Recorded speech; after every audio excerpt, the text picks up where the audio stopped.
Robert Tucker, Here. Dennis Barnum, Present.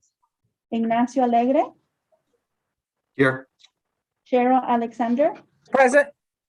Sandy Anino, Alberto Cruz, Anthony Sandoval, Here. Dr. Ana Jimenez Jami, Here. Jackie Russell Garcia, Present. Jorge Martinez. Present. Thank you. That's one. Thank you. Okay, shall we do the Pledge of Allegiance? We have a flag. Can we turn the camera to the flag? No. Okay, ready, begin. I pledge allegiance Allegiance to the to flag the flag of the United States of America, to the republic for which it which stands it stands, uh, indivisible, liberty. liberty and justice for all. Okay, this is the time for public comments. All comments, members of the public may only provide comments on items on the regular meeting agenda. So are there any public comments at this point? I do not have anyone. Okay, thank you. Okay, let's go on to the consent calendar.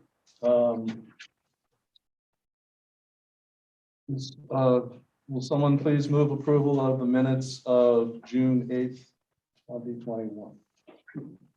I will. Is there a second? Second. Who second? I'm sorry. Jorge Martinez. Thank you. I think I was mute. Okay. Unless you did it. Okay. Any discussion on the minutes? All those in favor of approving the minutes of June 8th, please say aye. Aye. Aye. Aye. Item 2, excused absences. Are there any excused absences today? Yes, we have Sandy Anino, and Alberto Cruz. Okay, please note those two as excused absences. Okay, that's the end of the consent calendar. We're on to reports. The first off is the YSPM. Hi, everyone. Hello. Thank you so much for coming. I know this is a new way for us to, since for a while now, we haven't done an in-person meeting, so I'm excited to actually have you all. I know we're a little bit of a skeleton crew, but it's exciting to kind of have everybody here.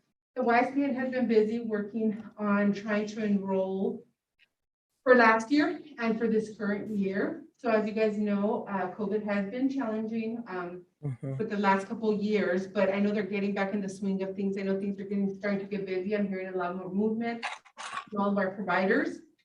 And I won't go into too much of the details for the providers because I'm going to let them give their presentation on their numbers, how they're doing, their success stories. I know we are expecting a presentation potentially from Orange County Conservation Corps. I don't know if they'll still be able to present it via Zoom, but I'm excited to hear what credential opportunities are coming from Orange County Conservation Corps. In addition to that, I know I have been talking to the providers.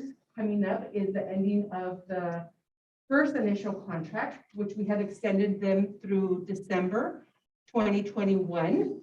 So it should close the first program year from 2020 to 2021, and we'll be only focusing on program year 2021 to 2022, moving forward after December. I did want to report out on a couple items, and I did bring out Esteli so she can talk a little bit about the STAY program, what the work center has been doing, and the activity that's been happening the last couple of months. So I'll hand it over to Araceli. Hi, everyone. I'm Araceli Delgado, Business Services Representative. I've been working with the city for about 15 years, mainly working with our clients, our youth team. This year, Sandy gave me the opportunity to put together the youth program, which is really exciting after 10 years of not having a youth program, working with work sites and who will provide meaningful work experience for our students here in Santa Ana. So I wanted to report on two things. We had a really fun in-person summer job fair in August. I'm sure you've heard about it, where the Santa Ana Library, EDB, and the city of Santa Ana partnered up. There's a huge effort, and we brought in 200 job seekers. along with about 25 employers who participated in the job fair. It was outdoors. I know a lot of our community members feel more comfortable outdoors in the fresh air with COVID going on. But this was on August 19th, took place on that. And we had Polly's Pies, Pep Boys, Santa Ana Police Department, EDD, and Amazon. So it was a successful event, and we are going to be working very hard to put more outdoor events in the future. We also wanted to talk about the Say Employment, give you a quick update on where we're at. We've enrolled about 80 so far youth between the ages of 16 to 21. Our program targets low-income youth affected by COVID, Santa Ana residents as well. And we're looking to enroll about, I would say 20 more, Sandy, by the end of next week. So if you still have youth, please share this information with them. If you're interested in participating at the worksite next year, we will receive funding to have another youth program, a summer program next year. If you're interested in participating at the worksite, please let us know. I'll leave my business cards up in the front for you. That way you can go ahead and take that. We do pay them $14 an hour, and our youth have been very happy in being in our program, especially with Christmas coming up. They work 20 hours a week, and they're just excited and receiving a good experience along with career training. That way they can get a better job once they're done with us. Okay, so I'll go ahead and leave this over there. If you have any questions, feel free to call me, or you can even text me. All right. And we are working really closely with High School Inc., Valley, be careful with the with High School Inc., so that we're able to help them with their career pathways for the youth that are already on a career pathway at the various different high schools. So I wanted to go ahead and partner up with them so that we're able to match up resources and not duplicate the resources that we're actually doing. So we're excited about them too. They have been kind of out virtual for a while. And the last couple of months, they've been really busy connecting with us to see how we can better provide services to the in-school youth.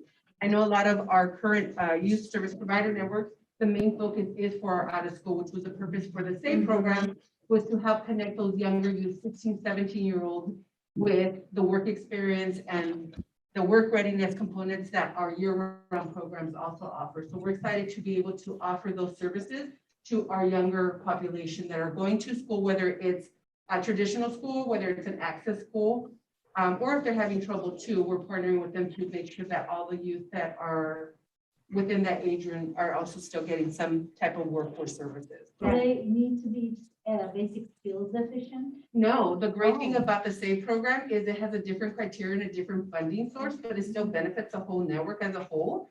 They were required to be income eligible, but it's not as conservative as the WIOA program. Okay, And they had to all be COVID affected. okay. So whether that was school, depression, illness, death for some of our youth, which was very devastating.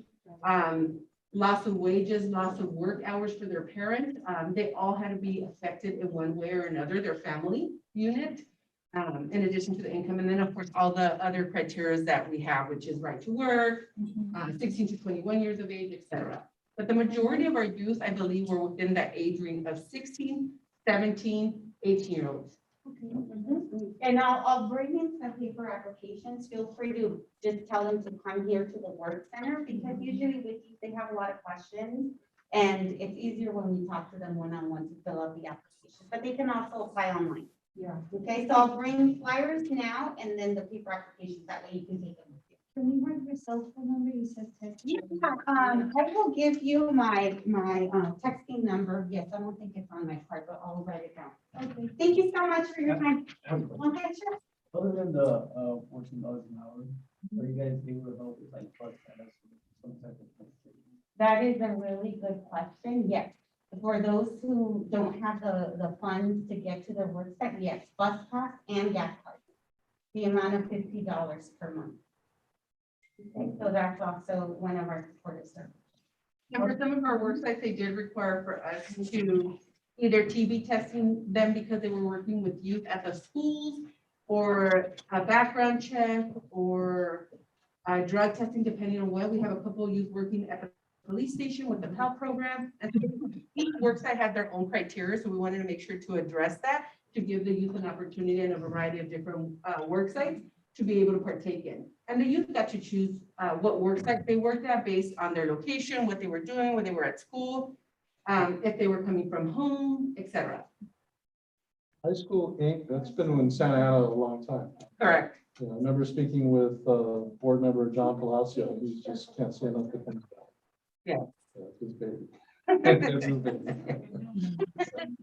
So, and then also I did want to mention that, you know, it's about that time to start thinking, we're gonna be thinking of procurement coming up for the upcoming year. Our 4-year procurement is coming to an end at the end of June. So I will start picking your brain, doing some study sessions to figure out how we want to move forward with the next procurement for our youth funds. So, We have one more contract year. correct. The list is good for one more year, but it'll take a year to get the procurement written and done. Okay. Glad The to be- process. Glad to help out with that. Yeah, so I'll be looking for some volunteers and helps and study groups and stuff. So I appreciate you guys' time. We're veterans. Veterans, aren't we? Yes, we are. But always more the better, more the merrier. Yes, of course. Okay, let's hear from OCTAC, Orange County Children's Therapeutic Arts Center. You can help hand out these. I'm gonna leave them over. And the application.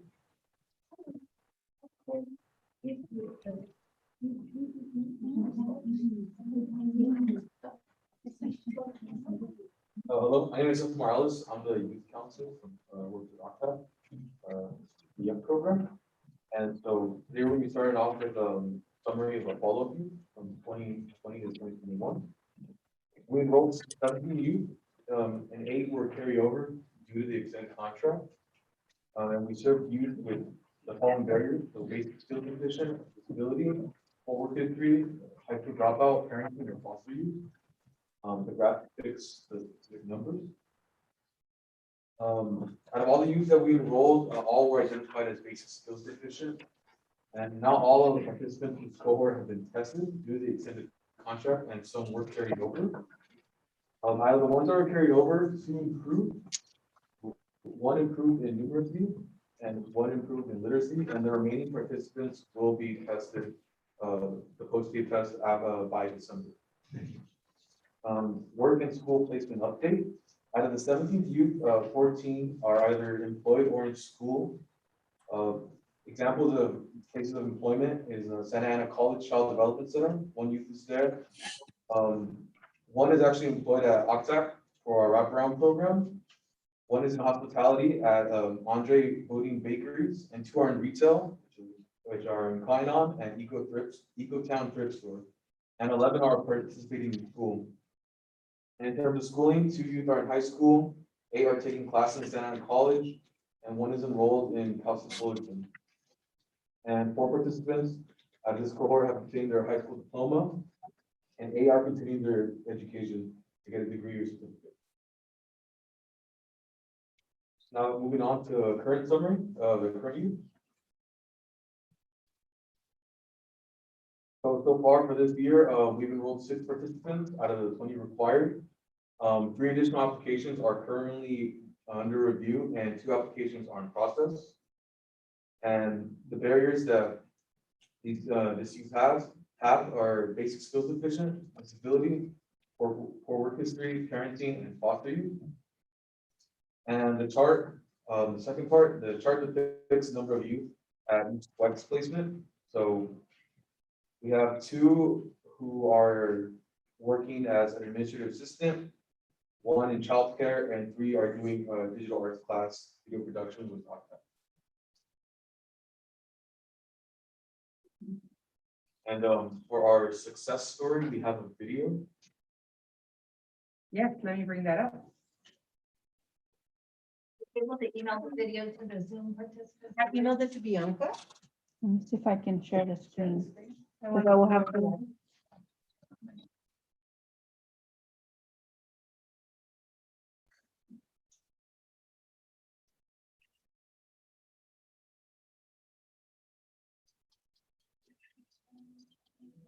My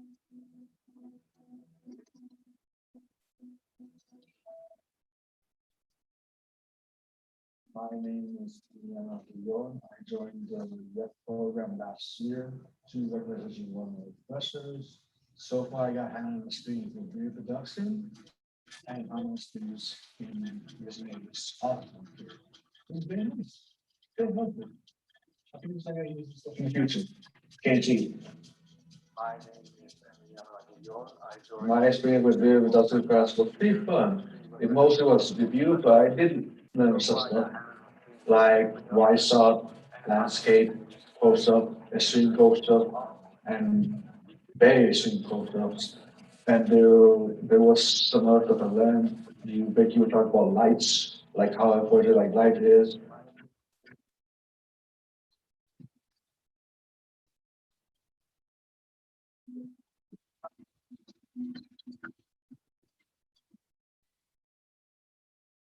And one of the more important things I took from it, I did not learn from my other classes, is audio. No matter what, the audio has to be good. Without it, the videos, it's unusable. 2 weeks ago, I had the opportunity to record a live band with my teacher, Randy. It was hands-on, everything. I did miss on the camera a little bit for one events. It was okay, good, everything. Perfect, was smooth. My website experience taught me how to set up computers, like using a fast site to update manually to the 10 with no problems. With async, clean, fast, we start, we're ready to go, set to go.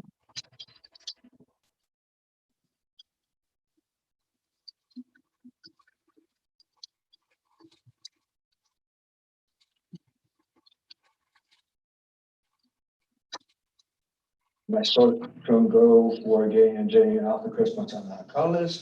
Luckily, I got hand on screens yet with miscellaneous paperwork, which is grateful. Currently, right now, I'm taking Excel at one college continuation schools. And for my long term, hopefully, my short-term goal will basically follow down to my long-term goal, which is a high-paying job with weekend off, because I plan to do some side courses during the weekends, like art, comics, all that stuff, and hopefully that will take me somewhere.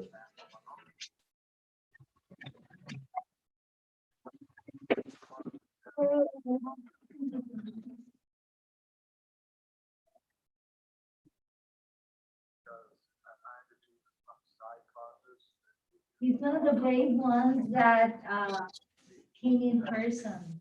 Because we have other youth that did a lot of programming remotely this year, with the pandemic, but he's one of the ones that said, I want to do it in person. Great, yeah, he's amazing. And how long has he been in the program? He was one of the earlier participants, so when that program had started, I think we rolled him like in August, September. right? Oh, very good, okay. Yeah, Did he do the summer program from one of the? I asked Randy, he said no, but I think he is one of the participants that came through the school district from TPP, I think so. Yeah, definitely he has a disability, he's really amazing, we're so proud of him. And, you can see that he's very. Very positive, very Yes. assertive, like he's Very confident. thoughtful, yeah. And in his words, he's also eloquent. A little bit difficult to understand at times, but he's still really good. Way how he expresses himself, yeah. Amazing. It's great. Thank you. Thank you. Mhm. Okay. All right, any questions for OpTech? Okay, thank you very much. Let's go on to Orange County Conservation Board. So they're on Zoom. Hello, everyone. Good afternoon. Hold on, he's talking. So, Hi, stand up a little bit. can you hear? So I will begin with the review from previous, Hold on for a second. program that we're soon Can to you hold close. on 1 second? Hold on 1 second, please. We're gonna try to put it on the speaker. Well, we'll need him to go louder. because we can't bring him up over here. So let's try to go as loud as we can with him. Just so that we can hear you okay. Oh, Okay, is that better? Much better. can you hear Okay. me? Yeah, the microphone is there, up there. So, well, good afternoon. I'm gonna be covering the program here that we're gonna close and by December. So pretty much, I did send the report, but out of the 14, we have 14 that were basic skill deficient from previous year because of the tape test going from level 9 and 10 to 11 and 12. So that was a huge impact on the numbers that previously, you know, when we used to test on 9 and 10, they were skill deficient, but with that, with going to 11 and 12, we saw all of them not pretty much be basic skill deficient. We have 4 high school dropouts, 6 offenders, 11 poor work history, and 11 on high poverty, 1 on supported TANF, and all 14 during the pandemic, we noticed that they were living with families, so they had to move back. So they were living temporary with other family members, and all 14 came out, which was a shock for me, that all 14 were living with families because of the pandemic, what was going on. We're currently exiting, so all 14, like I said, came out basic skill deficient in the previous year on both subjects. But I've right now the 2 individuals that we have exited, they improved on their basic skills. 1 improved in reading and 1 improved in math. So I am looking forward that once they are getting exited, they're going to be improved on BSD levels. Something that was that I was working with due to credentials and all, and because of the demand of the employers opening up again, I focus right now for the time being on forklift certifications because I know that demand was huge. So we went with that approach, and so many of them are working in other industries that relate with the forklift. However, now with our partnership coming up soon that Susan will be talking about with Rancho Santiago Community College District and the new certifications that we're trying to, we already have currently 1, but the additional ones that they provide, I think it's going to be a larger option. There are going to be many more options for them to pursue what they desire. Right now they just finished their class, so I do have a participant that just re-enrolled this year, so I'll be covering him next, and I'm just excited about that, to talk about that. The work experience, we had 7 that worked on the project of conservation and recycling, and 3 got directly hired, and 1 was doing a construction apprenticeship, which got hired directly with the union. And we have 2 additional ones that got hired in the grocery sector, and 1 began an entrepreneur job, began this entrepreneur. Once he was finished, he started working on his own business, which was impressive. He took it upon himself to start his own. And then right now, currently, we have, as of October 21st, we have 1 participant attending post-secondary education at UCLA. We have 1 attending the CT training courses here for Public Works, and 3 attending, sorry.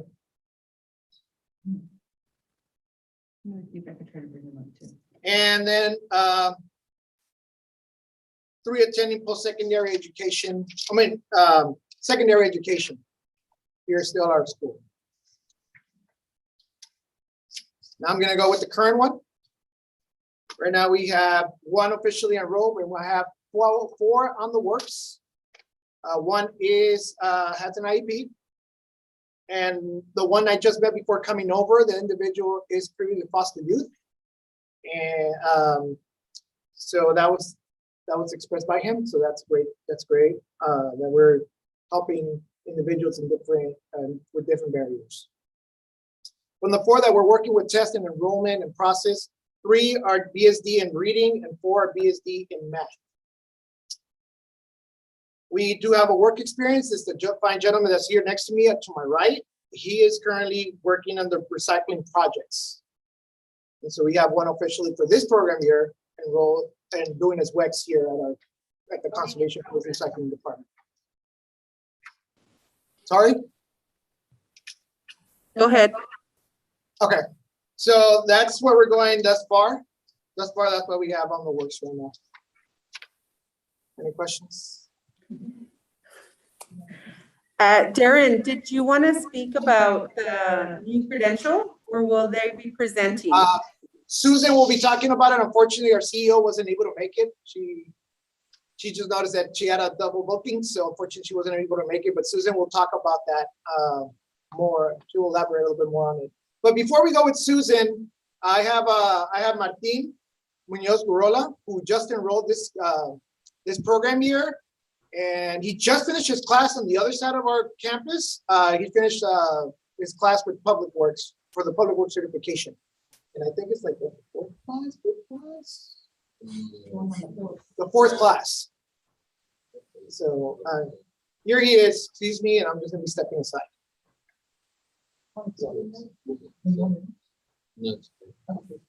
Hi, my name is Martin Munoz. I'm originally from Orange County, born and raised.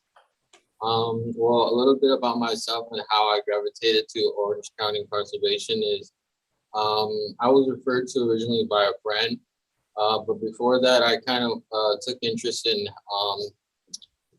kind of the field work, if you would say. I enjoy my city, and it kind of saddens me when I see, I'd say, dumping or trashing of some parts of the city. So I had thought to myself on how I could put my foot in the door. My friend was actually the one that convinced me, and it kind of did grab my attention to come apply to Orange County Conservation because I thought of it as kind of a helping hand kind of job. And so far, they've been a family to me, and it's more like a family now to me than a job because I know that I can rely on some people's support. And I just overall, I've learned to enjoy it, and I know that they want to see me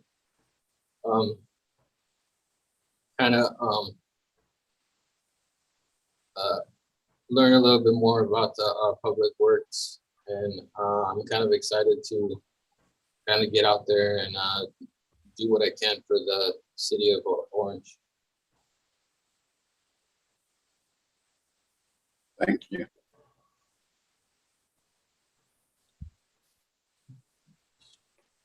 Thank you. Thank you. Questions?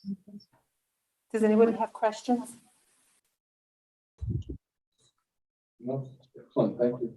Thank you so much for sharing that with us. Okay, Would you're you from, like us to proceed with okay. Sorry. Susan, Yes. will you be presenting on the public work certification? If so, we can hold off on that and let Project Kinship present first. Right. That's what I told Darren. I think we're not. Okay. okay, Project Kinship. Good afternoon, everyone. My name is Salvador with Project Kinship. I don't have a printer now. I have information on the computer. Sandy, if you want a copy, I can send it over to you. After, and I'll forward it to the group. So I'll go ahead and start with the 2020-21 program year. So we had 21 enrollments and we can carry over from the prior year. 47% were identified as basic skill deficient at least in one subject.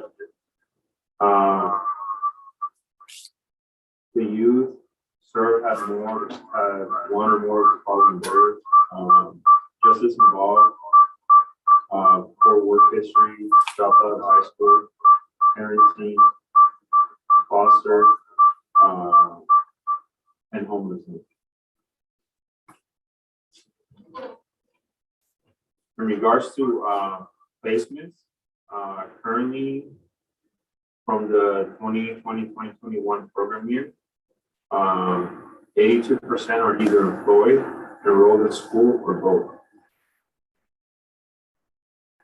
11 of those are either working part-time or full-time, and 8 are currently enrolled in post-secondary or working towards obtaining their high school diploma.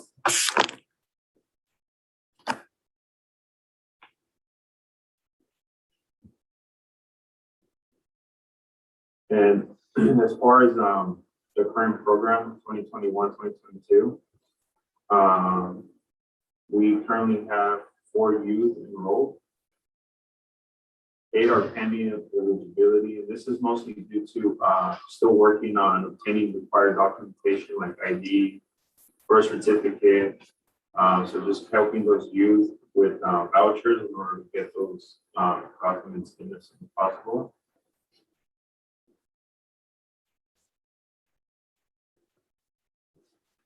And the barriers for those youth are poor work history, parenting, foster homelessness, basic skills sufficient, and offender.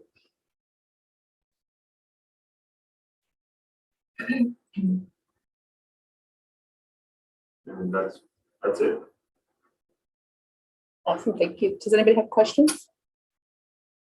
Are you still partnering with the Garden Grove School District? In terms of.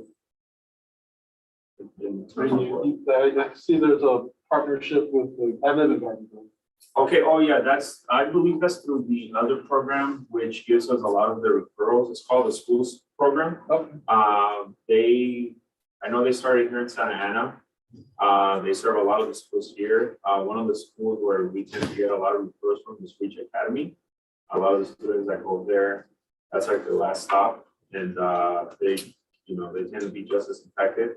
And I know we now work with the Garden Grove School District as well. So many of the students that used to go to school here, they transfer to Garden Grove, and they happen to be working with our schools program. They send them our way. Good to hear. Thank you. Any other questions for Project Kinship? Okay. Let's move on to presentations. We have Orange County Conservation Corps Public Works Certification. Hi, everyone. My name is Susan Story, and I'm the manager for the Corps Member Leadership and Development Department. So a little bit about our work with Santiago Canyon College. Back in July, the Corps was looking for a partner, a college partner, to work with us to help our high school grads not only enroll in college, but also find a career pathway that would align with our mission and the kind of work that we do. Fortunately, we reached out to Santiago Canyon College, and through their business education and career program, we found that their public works program was really the best fit for us, because a lot of the work that the courses teach are what our Corps members are doing right now out in the community, working for the parks, doing all the entry level stuff that the public works people do. And so they were excited to work with our organization, because it would also provide opportunities for outside students to join the class if it suited their time frame and the things they needed to get done. They have been very generous about offering their professors to come out, and they actually teach here on our campus site. So while the high school kids are going to school to get their high school diploma, the public works students, our high school grads, which right now we have about 18 enrolled in college. And that's a big step for a lot of our Corps members who were, basically looking for a way to, get into college, but also to continue working. And, you know, someone like Martin gets up at 5:30 and he's still here. He just left class at 4 o'clock. So it's a long day for them. And I'm very proud of these youth that are committed to this program. So the professors come here at 2:45 and they meet with the students. We provide a snack or a small lunch for them twice a week. And we also provide rides home for them so that they don't have to, you know, catch the bus. And so we're finding ways to help them and incentivize them to stay in class and to finish the college course. So the class meets twice a week, Tuesdays and Thursdays, for an hour and a half. And they just got laptops, and our high school program offered them backpacks with school supplies. So they're pretty much set, and they're now starting to get homework, and they're you know, they're getting right into the class. The class that they're taking right now is called it's plan interpretation and cost estimating, which sounds like a difficult class, but they all seem to like it. And the professors are very kind and very helpful to the youth. So we're excited to see if perhaps we can turn this into a certification for them. It's a semester-long course. And right now we're looking to see what we're gonna do for the next cohort in either January or February when we enroll a whole new group of youth. We're hoping that this cohort will continue on and see if they can earn their certificate of proficiency. They also offer a certificate of achievement, but the most important thing is for them to get a certification. So for right now, that's what we're doing with the Public Works program and Rancho Santiago College. Susan, if I may ask a question, I know when you presented, or the individual, I forget her name, from Santiago Canyon College, she mentioned that initially the 3 classes that the certification that you're doing with them is just part of the 7 that would get them into that entry-level position at potentially any city public works facility, and can start them at what wages? Yes. So I mean, they're going to be receiving the wages, you know, the wages that the public works individuals get at this moment, not the higher wages, obviously, but the prevailing wages, right? Which is still a really good opportunity for them. Above minimum wage. Yeah. And it's interesting because one of the professors there, and by the way, 3 professors have volunteered to come in and provide classroom instruction. And one of them mentioned that, you know, as long as they stick with the course, when they're ready, he is willing to help them perhaps do you know, an internship or an externship with their program or with their department, whatever department they choose. Now, Susan, currently right now, the enrollment is closed for this particular cohort that is working, correct? Yes. Yes. And you said the new. Yeah, I'm sorry. The reason why they don't keep it open is because they're moving rather quickly and they don't want people to get behind. And so it just closed, I believe, this week to enroll. And one of the reasons I wanted the presentation to be presented to the group was for the other also YSPM providers, because there can be an opportunity for co-enrollment with the new cohort. If there's an opportunity from any of the other participants that may be interested in this particular training, it is a certification that is recognized by WIOA and counts towards credential because it's a partnership with the college, and it's certified. So if there is an interest or an opportunity, I know this is something that we talked to Catherine about, there is that opportunity for them to co-enroll with the new enrollment cohort you guys are looking at in January, I think you said? Yes, it's either January or February. Late January, mid-January, late January, or early February. Yeah. Okay. So if anyone is interested in knowing more about it, they can call me or, and I'd be happy. At this point right now, we haven't even decided what the next cohort's gonna be. It could be introduction to public works, which I hope it is, because that one is, that one really goes over what each department does. And it gives them an insight as to where they feel their interests may be. So we're not sure.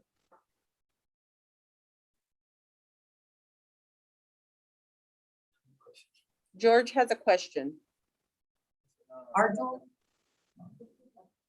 Just speak up really loud. If anybody misses a class, would there be makeup classes? Well, that's a good question, because I just spoke with the professor, and the college has their standards of you miss 3 classes, you're out. But we're going to be working closely, especially with our youth, to try to make sure that they can do makeup work and at least be able to continue on. So they may go a little easy with us. I don't know. We're hoping. Jackie has a question.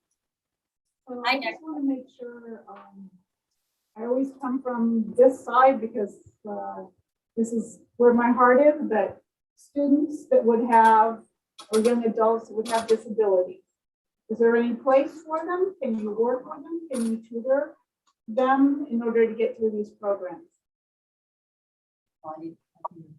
I'm sorry, I didn't. We heard the beginning, but we couldn't hear the end of it. I'm sorry, we're sorry. She wanted to know if there is an opportunity for youth with disabilities to be a part of the program, and if there are resources for them to get tutored and or help throughout the program. Yes, the college, because they are officially college students, the Student Disability Office will provide services. We just don't know if it logistically will be happening here or it will be happening directly on campus. But there will be, because they are officially college students. Well, that's great. I think it's a great opportunity for the youth to get enrolled into college without the fear of, the college. I think for most youth that may have had challenges in high school or in school in general, to be able to have this opportunity to have a few classes of interest that really don't seem like college, but they are college-bound courses that provide them with a good career pathway with good wages, livable wages, if they're able to get a good public works position at any of the government entities around us.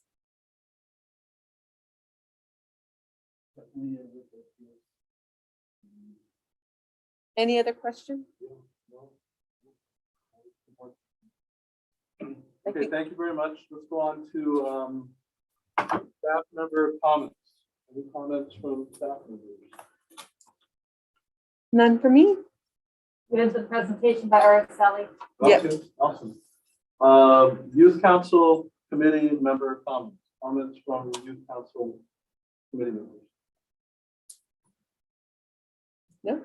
Oh, Dr. Anna? Yeah, I just wanted to announce that we have lost Arlene, our program coordinator, to Bogota, because she's going to some bigger and greater things. She was getting her MFT, and she's at the end of finishing her MFT. Now she has to take all these exams. So unfortunately, she had to resign for the program. But we've actively been getting a lot of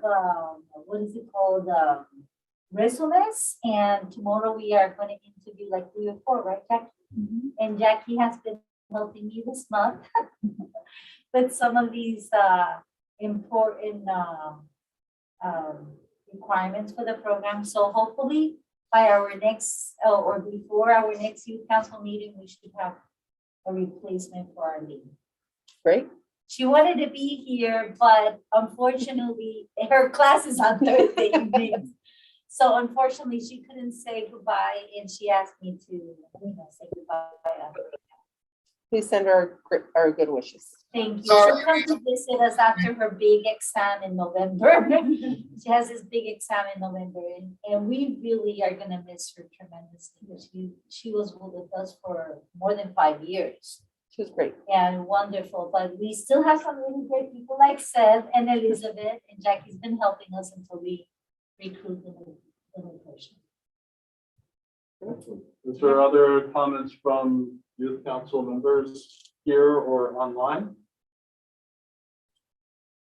Cheryl, Ignacio, Dennis. None for me. None for me. Ignacio, are you in Hawaii? I wish I was in Hawaii. No, I'm here in the office.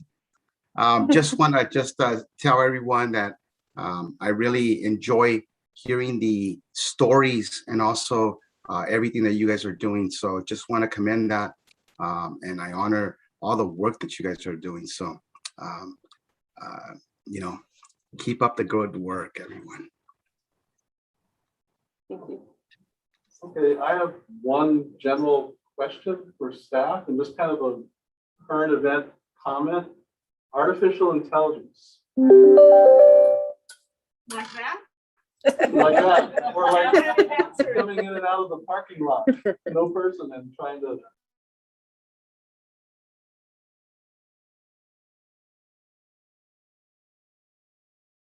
Union folks think of artificial intelligence as self-checkout, like, well, don't do the self-checkout, make sure you go where there's a person. Well, things are changing, things are evolving. There's now stores where there's no person to check out, Amazon store. So it's a new technology that's coming. Some of us have seen stories about Tesla cars that crash into police and fire. Oh my God. But because the artificial intelligence isn't quite right. Also, I read an article where there's some artificial intelligence with cars singles out people of color as not being there and thus keeps going. I just read that in the LA Times. So my question is, in any conversations with the state or others, has there been any conversations about artificial intelligence? Because our young people need to know what jobs to go for and that they're still going to be there and not replaced by, or can we work, our youth work with artificial intelligence for those jobs? And then of course, maybe it's a question for the general workforce development board is, what about displaced workers that are displaced by artificial intelligence? It was interesting when during the election season for president, one candidate, Bill de Blasio, said we need a federal government agency to figure out how to work with displaced workers by artificial intelligence. I thought, wow, that's something. And so it's not perfect. There's flaws in it from people's job perspectives. The European Union just passed a know your rights or a guide on artificial intelligence and what companies can or cannot do. And maybe that's something, we could reach out to because it's here. It's not going away. I tell my labor folks, I said, not going to self-checkout is not enough. It's a bigger issue.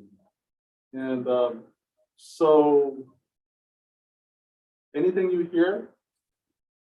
I've heard artificial intelligence now 3 times in the last 2 weeks. Last Friday, the 3 workforce board staff got together with some business groups and community colleges as well as UC Irvine to talk about the Build Back Better grant. It's a $25 million EDA grant, Economic Development Agency grant, that could grow to $75 million. We have to submit a proposal or a prospectus, a 5-page report next week.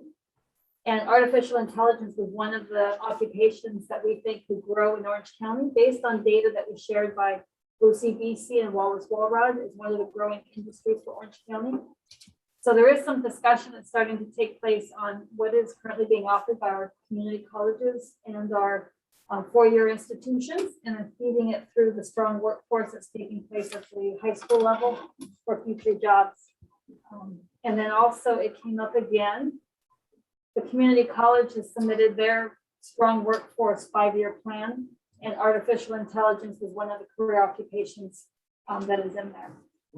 So it is It's being percolating around. popular. So just, I'm looking into it and studying it, and I'm gonna be going to the labor union saying, we should maybe do in this country what European Union has done to protect workers and prepare them. And our youth needs to know which jobs are still gonna be there. Yes. That's a very good point. It's, yeah. And maybe that's something we could focus on, is the jobs that are going to be there. Right. For our students. I mean, I worked as a school custodian for many years, and I'm not sure how they're gonna replace that. There are some that just cannot be replaced by Right. that type So- of intelligence, yeah. So, anyway, just food for thought and, more information to come. Any further comments from anybody while it's here? Online? None? Okay. Then we'll adjourn the meeting. Our next meeting will be December 9th. At 4 o'clock. And hopefully all of you. Yes, thank you very much. We are planning to do just in-house meetings from now on, moving forward. We'll get guidance from the city clerk's office, but right now it's leaning towards in-house meetings. Okay. We'll take it week by week. Thank you, everybody. for Thank being you, here. everyone. Thank you, Thank you. everyone. Thanks, Andy. Bye, thank you. Everyone, have a good weekend. Bye. Have a good weekend. If you are